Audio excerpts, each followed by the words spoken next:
In the spring of 1221, a city called Nishapur sent an arrow into the wrong man. It struck the son-in-law of Genghis Khan. He died of the wound days later. When the Mongol army returned to Nishapur, they were not there to conquer it. They were there to erase it. For 10 days, the city was systematically destroyed. Every structure leveled, every animal killed, down to the cats and the dogs. The skulls of the dead were separated into 3 piles. Men, women, children, stacked, counted, left as a message to the next city that might consider resistance. Historians still argue about the exact number who died that week. The lowest estimates say tens of thousands.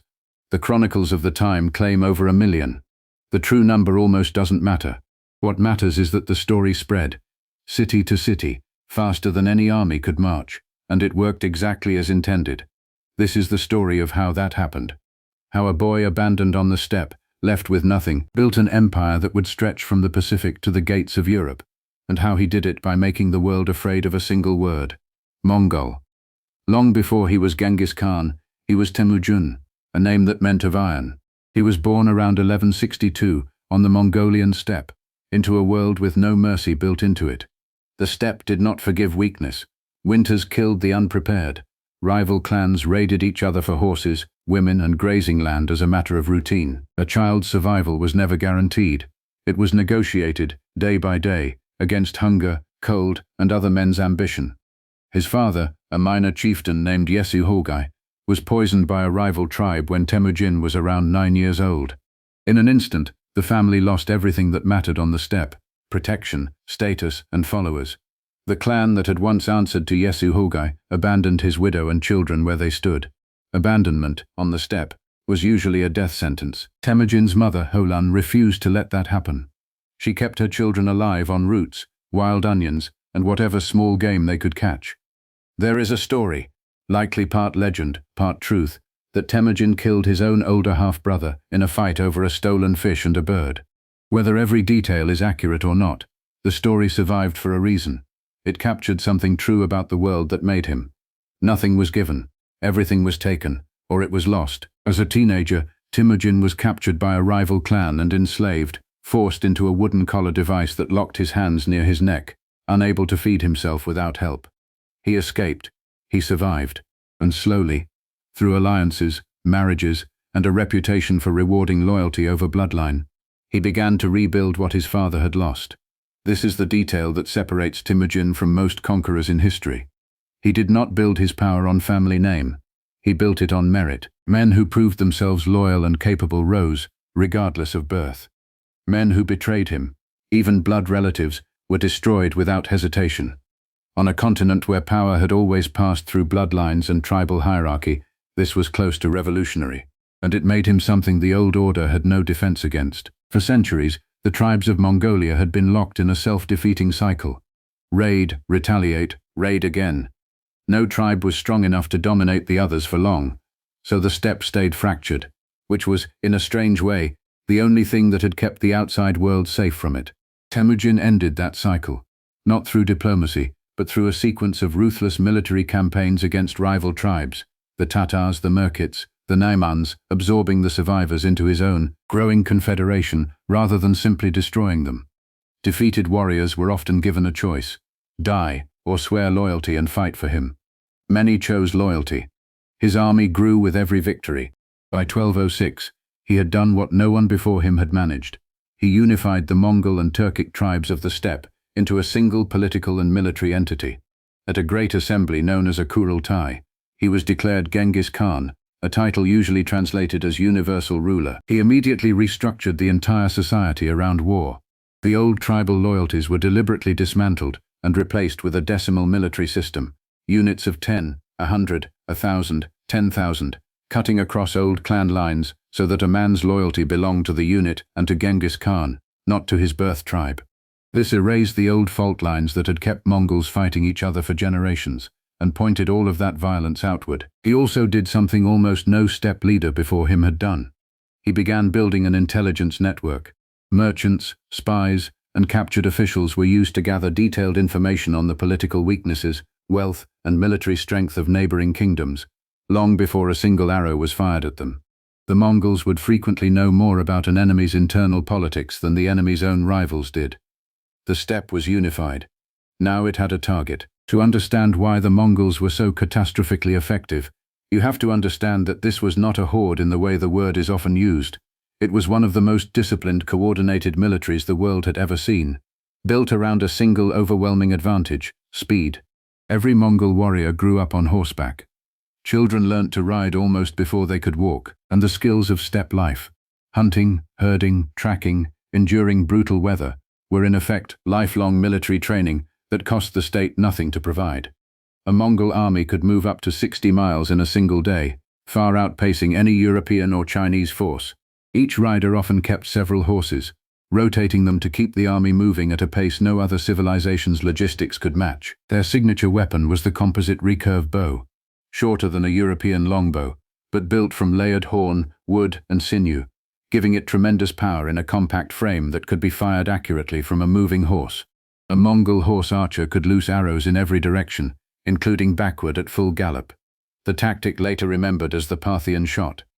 European knights, wrapped in heavy armor and trained for close, direct combat, had never faced an enemy that could simply refuse to engage, circle, and shoot them to pieces from a distance. Mongol commanders used feigned retreats as a standard tactic, appearing to break and flee, drawing enemy formations out of position and into pursuit, only to turn and encircle them once they had overextended. Entire armies fell for this again and again, across different cultures and different centuries, because almost no one expected an enemy to fake defeat with that level of discipline. And when a direct assault wasn't the answer, they adapted. Facing walled cities they couldn't outride, the Mongols absorbed siege engineers from conquered Chinese and Persian territories and turned their own fortifications against them. Catapults, trebuchets, even early gunpowder weapons. They also weaponized biology and fear itself, diverting rivers to flood cities, and, according to some accounts, catapulting plague-infected corpses over city walls to spread disease among defenders. But their most devastating weapon wasn't a weapon at all. It was reputation. In 1219, the Khwarezmian Empire, a wealthy Islamic state stretching across modern-day Iran, Uzbekistan and Afghanistan, made a fatal mistake. Its governor executed a caravan of Mongol merchants and diplomats, accusing them of espionage. Genghis Khan responded with a campaign that would become one of the deadliest in recorded history. City after city, Otrar, Bukhara, Samarkand, Urgench, fell in succession. In Bukhara, Genghis Khan reportedly rode into the city's great mosque and told the terrified population that he was the punishment of God sent for their sins. Entire populations were sometimes given a choice: surrender and pay tribute, or resist and be annihilated down to the last living thing inside the walls. Skilled artisans might be spared and deported to serve the empire elsewhere. Everyone else was often killed outright, a brutal but calculated policy designed to make the next city surrender without a fight. It worked. Word of what happened to cities that resisted spread along trade routes faster than any army could march, and many cities afterward simply opened their gates rather than face the same fate. Terror had become a weapon as effective as any bow or siege engine, and unlike an army, it could conquer a city before a single Mongol soldier arrived at its walls. Modern historians estimate the Khwarezmian campaign alone may have killed several million people, through direct slaughter, famine, and the destruction of irrigation systems that entire regions depended on to survive. Some demographic studies suggest parts of Persia and Central Asia did not recover their pre-invasion population levels for centuries. The conquests continued on nearly every front simultaneously. In China, the Mongols spent decades grinding down the Jin and later the southern Song dynasties, developing siege warfare sophisticated enough to break some of the most heavily fortified cities on earth.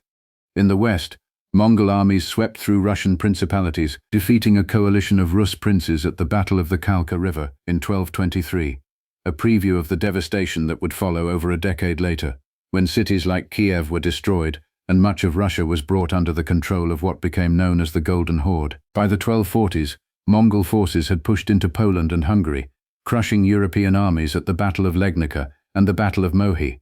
Europe, watching Mongol scouts reportedly reach the outskirts of Vienna, genuinely feared the end of Christendom was approaching. Chroniclers of the time wrote in near-apocalyptic terms, describing the invaders as an almost supernatural force sent to punish humanity. And then, abruptly, the Mongols turned back, not because they were defeated, but because the great Khan Ogedei, Genghis's son and successor, had died back in Mongolia, and Mongol law required senior commanders to return for the Kurultai that would choose his replacement. Europe, without knowing it, had likely been saved not by its armies, but by a succession custom 9,000 kilometers away. At its height, the Mongol Empire stretched from the Pacific coast of China to the edges of Eastern Europe, the largest contiguous land empire ever assembled in human history, encompassing an estimated 100 million people under its rule. It had been built, city by city, largely on the principle that mercy was a strategic liability and terror was a renewable resource. Genghis Khan died in August 1227 during a campaign against the Western Shire in northern China. The precise cause of death remains disputed. Some accounts describe a fall from his horse, others illness, and later legend even claimed assassination. His body was returned to Mongolia in secret, and according to tradition, everyone who encountered the funeral procession along the way was killed to keep the burial site hidden. To this day, the location of his grave has never been found. Before his death, he had made a decision that would define the empire's future far more than any battle. He divided his territories among his sons, rather than leaving everything to a single heir. His son Ogedei was named Great Khan, ruling over the others as a first among equals, a system that depended entirely on the sons respecting that hierarchy. Under Ogedei, the empire didn't just hold together, it expanded further, completing the conquest of the Jin dynasty in northern China and pushing the invasion into Russia and Europe. On paper, this was the empire at its absolute height, unmatched in size, wealth flowing in from the Silk Road under Mongol protection, and a level of cross-continental trade and communication that had never existed before at that scale. But the foundation Genghis Khan had built was a foundation of personal loyalty and shared conquest under threat of destruction. And both of those forces work far better when there's a war to fight, and an undisputed leader everyone fears equally. Once the conquering slowed, and once his sons and grandsons started competing directly for power instead of land, the cracks that had always existed under the surface began to show. The same succession custom that had spared Europe in the 1240s eventually became the empire's undoing. Every time a great Khan died, senior commanders and princes across the empire, sometimes thousands of miles apart, were expected to return to Mongolia for a Kurultai to select the next ruler. This worked barely. While the family still shared a single unifying purpose, it stopped working once the sons and grandsons of Genghis Khan began to see each other as rivals rather than family. After Ogedei's death in 1241, and through subsequent successions, the disputes grew more bitter and more violent. By the 1260s, a war broke out between two of Genghis Khan's own grandsons, Kublai Khan and Arik-Böke, each claiming the title of Great Khan. It was, in essence, a civil war fought over the largest empire on earth, between men who shared the same blood. The empire that had once been unified in name began fracturing in practice into competing khanates: the Yuan dynasty in China under Kublai Khan, the Golden Horde in Russia and Eastern Europe, the Ilkhanate in Persia and the Middle East, and the Chagatai Khanate in Central Asia. These khanates increasingly acted as independent states, trading with each other, occasionally allying, but just as often going to war against one another, using the same tactics their grandfathers had once turned against the rest of the world. Religion accelerated the fracture. Different khanates converted to different faiths: Islam in the Ilkhanate and the Golden Horde, Tibetan Buddhism under Kublai Khan. And what had briefly been a single family ruling a single empire became, within a few generations, separate civilizations with separate identities, separate enemies, and separate gods. Then came a final, brutal irony. The Mongol Empire's own creation, a network of trade routes connecting China to Europe faster and more efficiently than ever before in human history, is now believed by many historians to have carried something far deadlier than silk and silver. The Black Death, one of the most catastrophic pandemics in human history, is believed to have spread westward along Mongol-controlled trade routes, devastating the very khanates that trade had built, along with much of Europe and the Middle East. The empire that had conquered the known world through overwhelming force and calculated terror ultimately came apart the way most empires do. From the inside, through the ordinary and unglamorous forces of succession disputes, competing ambition, and time. By the late 1300s, the unified Mongol Empire that Genghis Khan built no longer existed in any meaningful sense. Its successor Khanates would linger in various forms for generations. The last vestiges of Mongol rule in Central Asia weren't fully extinguished until the 1700s. But the singular empire that once stretched from ocean to ocean had long since fractured beyond repair. And yet its fingerprints never disappeared. The trade networks the Mongols protected across the Silk Road accelerated the exchange of goods, technology and ideas between East and West on a scale the world hadn't seen before. Some historians argue the resulting spread of knowledge helped lay groundwork for the Renaissance in Europe. Gunpowder weapons, adopted and refined by the Mongols from Chinese engineers, spread westward largely along the same routes. But the number that defines the Mongol conquests more than any trade good or technology is almost too large to comprehend. Some historians estimate that the Mongol conquests killed as many as 40 million people, in an era when the entire world's population is thought to have been only around 400 million. By that estimate, roughly 1 in every 10 people alive on Earth died as a direct or indirect result of one empire's expansion. That was the price of the message sent to Nishapur, and to every city that heard what happened there afterward. Mercy was a liability. Fear was a weapon that conquered before the army arrived. The boy abandoned on the steppe, left with nothing but his mother and a handful of siblings, built an empire on that single principle, and for 100 years it was almost enough to bring the world to its knees. If you made it this far to the end of this video, hit the like button, drop your comment, subscribe, and I will see you in the next video. Thanks for watching.